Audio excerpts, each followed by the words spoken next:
Hello my fellow kin, welcome back to the channel and welcome to another competitive list review. In today's episode we'll be taking a look at the Oxford 40k Super Major event that was held on the weekend of April 21st and 22nd, 2024. As always, we'll take a look at the Votann placings, do a deep dive list review, discuss some of the strengths and weaknesses, and of course contextualize the results of the placings by examining the matchups. The list in today's video was piloted by Greg Chamberlain, who ended the event 5th place out of 245 players, taking home a victory of 5 wins, 0 draws, and 0 losses. So a big congratulations, because that's pretty impressive.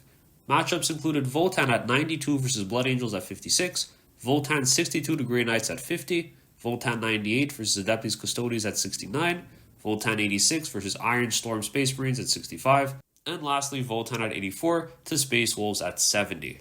So a lot of marine-based matchups, which I think is going to be particularly relevant when we take a look at some of these games in a little bit more detail later in the video.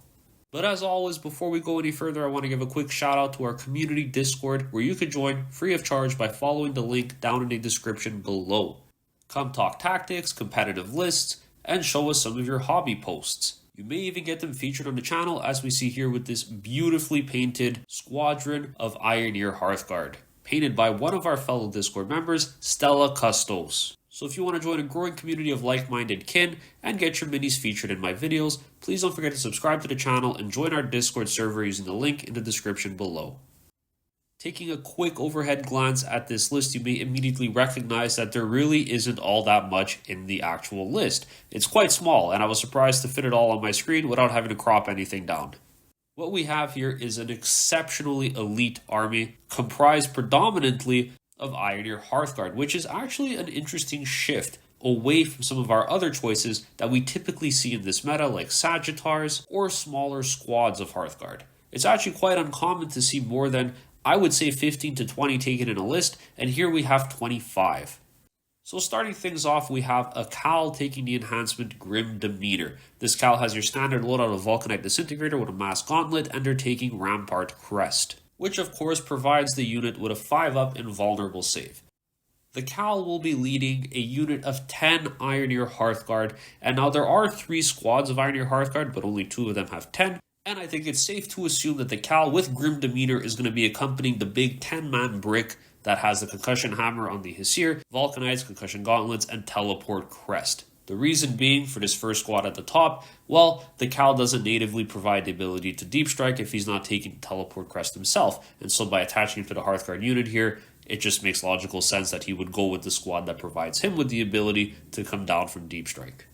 In terms of the squad itself, as I just mentioned, the Hesir has a Concussion Hammer, the whole squad has Vulcanites, they have a Teleport Crest, and they're running Concussion Gauntlets, which I believe, as I discussed in my unit analysis video on the Ironeer Hearthguard, which you can find available on the channel, this to be the ideal and optimal loadout for the unit. Even in a 10-man squad, I strongly believe that the Vulcanites, as I showcased through the math in my other video, is the stronger pick over the Plasma Gun, simply because it is more versatile into more targets. The devastating wounds don't fall all that behind when you compare it to the output of the Plasma into higher toughness targets.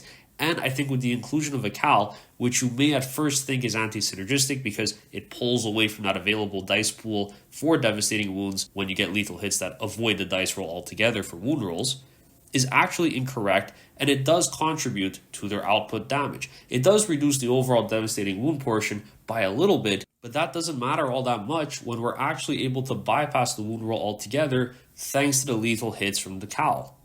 In this case, it actually does allow the unit to punch up into higher toughness targets because suddenly your Strength 4 and Strength 5 weapons, which you're shooting a lot of, are able to bypass the wound roll when you consider the low strength of these profiles. Couple that with the devastating wound output that you have, I think all in all this makes for a very effective punch and hammer of a unit.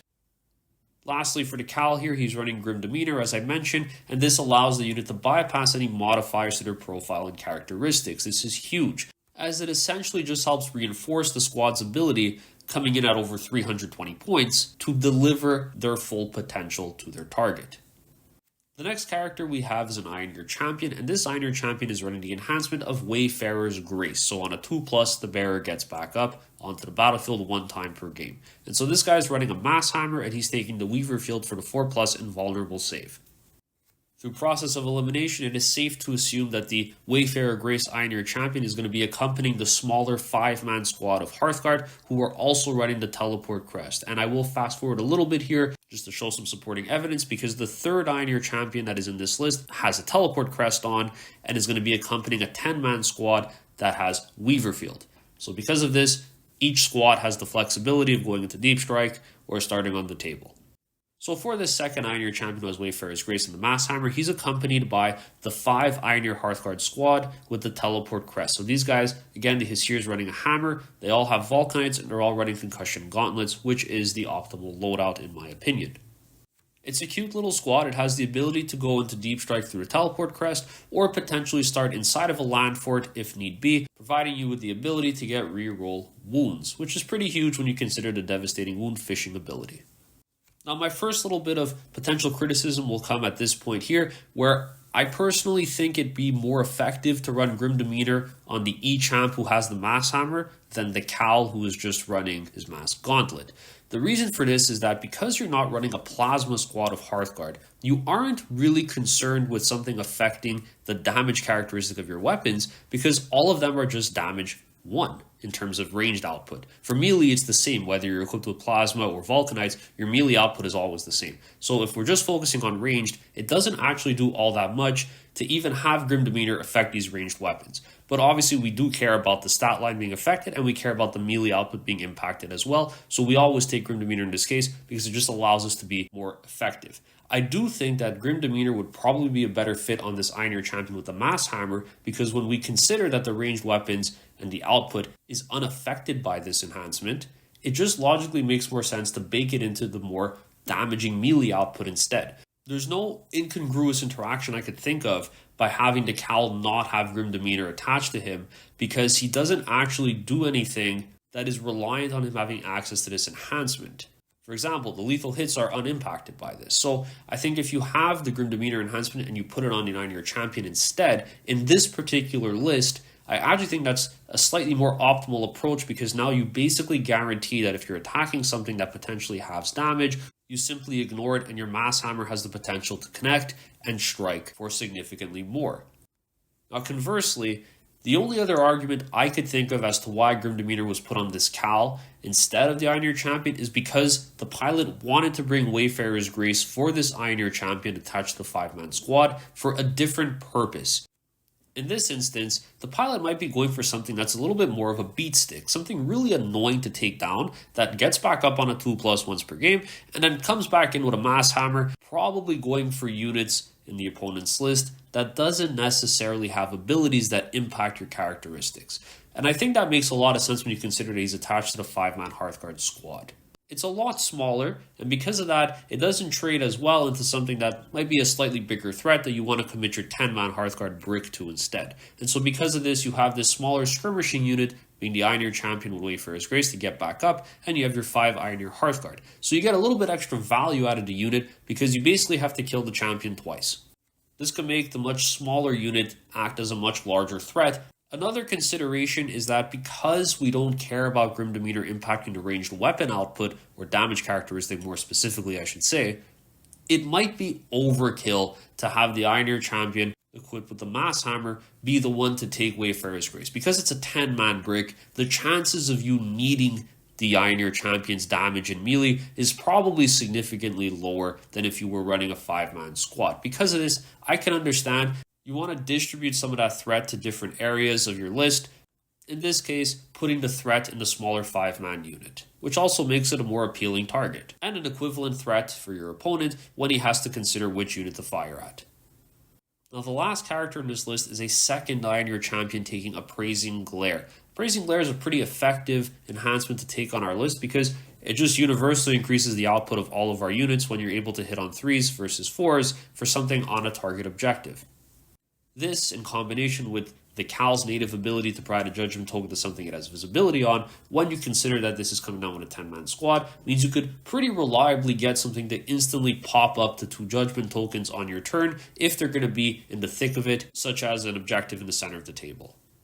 The lethality of your force is amplified. And when you're running a force that is so elite, such as what we see here on the screen, I think that it is impactful and essential in a lot of ways for you to make the most amount of value out of what you have on the table. So because of that, we're looking to get judgment tokens out frequently, we're looking at getting them out often, and we want them to be in specific places where we can dictate the fight with our powerhouse units. So this last character is leading another 10-man squad of Hearthguard, same exact loadout as the first set, so the Hesir with the Concussion Hammer, Vulcanites, and Concussion Gauntlets. What's different here is that we're actually running Weaver Field Crest to give the bearer of the unit the 4++. So your Hesir will have a 4++ in this case. I think you have enough redundancy in this list where you probably don't necessarily need your second champion to have an invulnerable save, simply because the one that does have an invulnerable save gets back up on a 2+, which means it's even harder to kill because you got to get through that invulnerable save twice.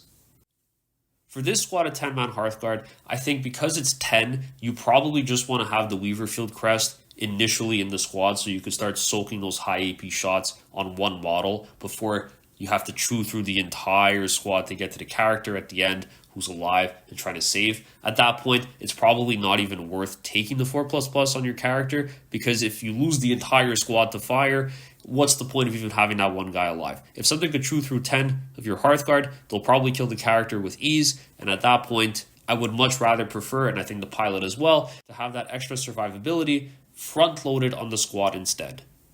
It just helps you dictate and allocate your shots more effectively before you start pulling models.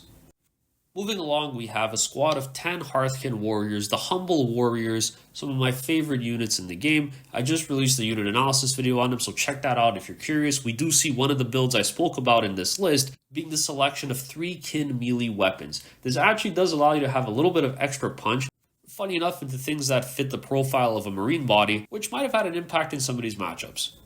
This squad of Hearthkin Warriors is split via a Sagittar, and that Sagittar is running a Hylas. We've gone for the Casino Gun here. I think it makes a lot of sense. This is predominantly our dedicated, in quotations, anti-tank shooting, so why not just make it variable and complement the 2 Hecatons who have the consistent output at damage 4 through their SP conversion beamers. And yes, with that said, there are 2 Hecaton land fortresses included in this list, both equipped with SP conversion beamers and twin bolt cannons, which is the optimal loadout for this vehicle.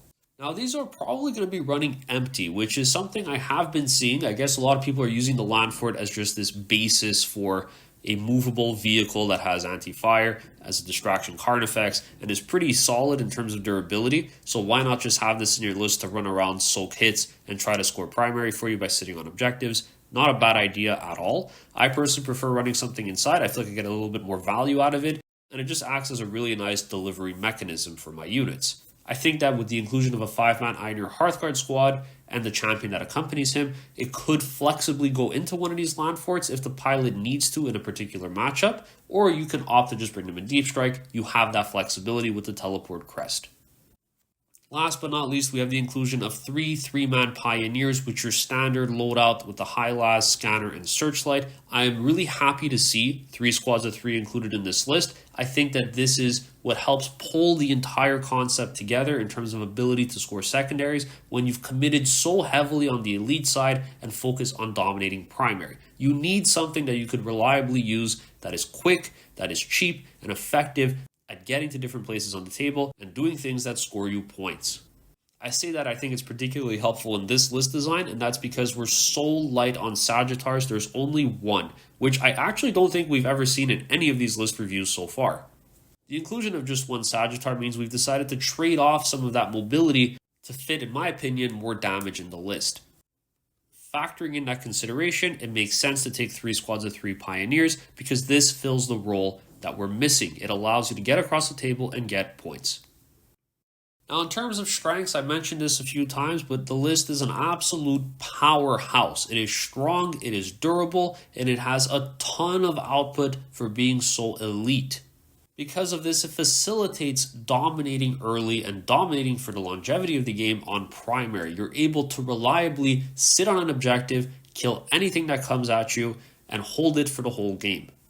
I also think there was a very calculated decision to include the 3x3 bikes instead of going for something like maybe a 6-man squad and a smaller 3, because we want to factor in that ability to score secondaries and be a little bit more reliable at having a dedicated unit pursue this goal. This means we don't necessarily lose all that much secondary play on our overcommitment to dominating primary. Now, the last strength I'll say is that there are very good redundancies in this list. There's at least 2 of everything, bar the Sagittars, and I think this is great because you have threat saturation. Your opponent doesn't know what to shoot at because there's 2 of everything. If he commits and kills one, you know your other one will be able to come down and kill something else. So there's always this threat, this looming presence of overwhelming your opponent with damage and forcing them to make very good commitments on the table, otherwise you'll quickly steamroll them. Now, in terms of weaknesses, again, these are all questions, but I feel like because of the very nature of being an elite list on the table means you naturally have fewer activations and a smaller board presence. You could be in less places at the same time because you have so few bodies. Another potential weakness or question, as I identified during the list discussion, is the non-optimal character loadout. Would it have been better to take the Mass Hammer with Grim Demeanor just to increase some of that melee threat, or is it just not necessary at all because we'd rather have that role be fulfilled instead as a more annoying beatstick who gets back up and fights again? The list is also naturally a little bit slower because we're not running so many Sagittars. I wonder how much of an impact this actually has on the table, or if this could potentially be an alternative build for people to follow, foregoing your Sagittars altogether, instead going for more of your slower, elite Terminator bodies. In a little bit of a shakeup, I actually want to try a different approach to our matchup discussion and only focus in this video on 3 lists, so 3 games only. The first one I want to discuss is the Grey Knight matchup, where Votann came in at 62 to Grey Knights at 50. So the Grey Knight list that was run in this event was a Brotherhood Librarian, a Tech Marine, a Grandmaster Nemesis Dread Knight, and Kaldor Drago for characters. There was also the inclusion of a Terminator squad, fully 10-man, Strike squad, a Grey Knights Land Raider, 2 Paladin squads, and a Kaleidos Assassin. Which, in all honesty, makes for a very elite list and one that's quite similar in playstyle to what we have with the Votann list in this video as well. Now, one of the biggest strengths to Grey Knights is their ability to teleport across the table and dictate fights. It's hard to pin them down in one place, and they get to decide what engagements they want to participate in. I think one of the reasons why we see such a low point score game for both Votann and Grey Knights is because of this fact. They both have a very similar archetype in terms of list design, so they're both very good at sitting on primary and holding it, meaning that they're both going to be at each other's throats, contesting objectives for the entire match, and they're both a very reasonable threat into each other in terms of this goal. Where I think the Grey Knights list can have a little bit of a chokehold over the Votann is with their ability to teleport across the table and selectively try to pick up the different bike squads that might be hiding for later in the game. If the Grey Knights player is able to pick up these key units, it absolutely neuters the Votann player's ability to score secondaries for the rest of the mission. This would help explain why the point score was so low. There was probably a reasonable amount of force dedicated on the Grey Knight player's side to systematically pick up these scoring units early in the game, meaning that the Votann player had to fall on their primary as the primary focus of points. Conversely, I think one of the biggest strengths of this Votann list is that you don't necessarily care about the Grey Knight player being able to disengage from the fight and teleport away or go somewhere else and try to maneuver and bait you into landing in somewhere before leaving. The reason being is that you have so much killing power in this list, it doesn't matter that they could teleport away. You drop down somewhere, you take the bait, and it doesn't matter, you'll reliably be able to pick up whatever you shoot at before it's their next activation. You have 2 10-man bricks of hearthguards and a ton of supporting anti-tank fire and anti-infantry fire as well, baked into your Hecaton land forts, which are probably there, sitting on an objective down an alley ready to shoot. All in all, this makes for a very bloodbath-esque game where both players can reliably kill each other quite well on primary and also not being killed themselves. How do you guys think this matchup went? Let me know in the comments down below. The second game I want to focus on is the Votann victory of 86 to 65 against Iron Storm Space Marines. And this player was running a Lieutenant with Combi Weapon, 2 Tech Marines, an Impulsor, an Eliminator Squad, a second Eliminator Squad, 2 Gladiator Lancers, and 3 Gladiator Reapers, 1 Land Raider Redeemer, 2 Scout Squads, and 2 Whirlwinds. That is a lot of tanks. Now, the thing that I find most funny about this matchup is that there is all this firepower packed in from the Iron Storm list. But the problem is that there aren't really any suitable targets to shoot at. The Sagittars, there's only one. The land forts, okay, there are two of them. Sure, you'll probably be able to pick them up if you shoot all your anti-tank into them, no problem. But what then? You're going to be shooting 2 shots a turn into a 10-man brick that has a 4-up invulnerable save on one of their characters, and what if they're in cover? I really think that there aren't actually all that many effective targets for this list to shoot at for all the amount of high power, minimal shots that they're bringing. It also helps that our hearthguard squads have that native -1 to be wounded if it is a higher strength than your toughness. This is pretty impactful when you consider that these are high strength shots coming in at your squad. The inclusion of Grim Demeanor also means you get to bypass a lot of shenanigans, namely being Armor of Contempt or even Smoke. The inclusion of so many vehicles also means that due to the nature of the table, many of them will be close together. This means with your big 10-man brick, with such a large footprint, if you get a charge off, and you probably will because some of them get to reroll charges, you get into combat and you can probably tag a bunch of different tanks. This is really impactful because that means you bog down the shooting to that one squad unless your opponent wants to fall back. Yes, there is some dedicated firepower coming through that could reliably chip you down and wear your forces away, but ultimately I think you're in a position with this list that you don't necessarily care. You are elite, sure, but at the same time you're quite durable, and in a lot of ways, your design is kind of antithetical to what this opponent's list is trying to actually do. One large concern that I could see being impactful is the threat of the indirect whirlwind shots continuously peppering you down. And these things are dangerous because their stat line is actually ideal to pick up your Hearthguard squad. These things are D6 plus 3 blast, indirect, BS3, strength 8, minus 2 AP, 2 damage. But that said, if you are able with your 2-up base save native and your -1 to be wounded, stay inside of cover, and also pop your own version of Armor Contempt through Void Armor, you effectively still get to save on a 2+, which means you're quite durable and resilient to even this critical weapon that is designed to kill you.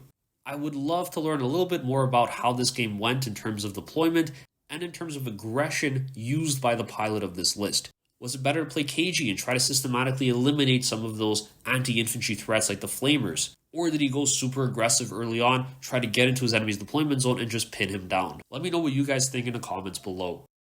Now, the last list I want to talk about today is the Space Wolves game, coming in at 84 points to the Votann, at a very close defeat at 70 points for the Space Wolves player.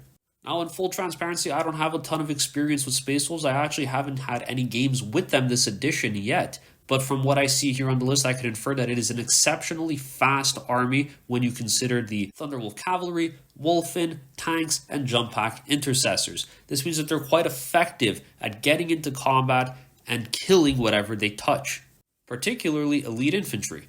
I think this is very interesting when you consider that the Votann list is designed to kind of just sit on a primary objective and wither the storm and try to counter punch with whatever survives, or also coming down from deep strike and using those reserves to try to clear out whatever might be in your face.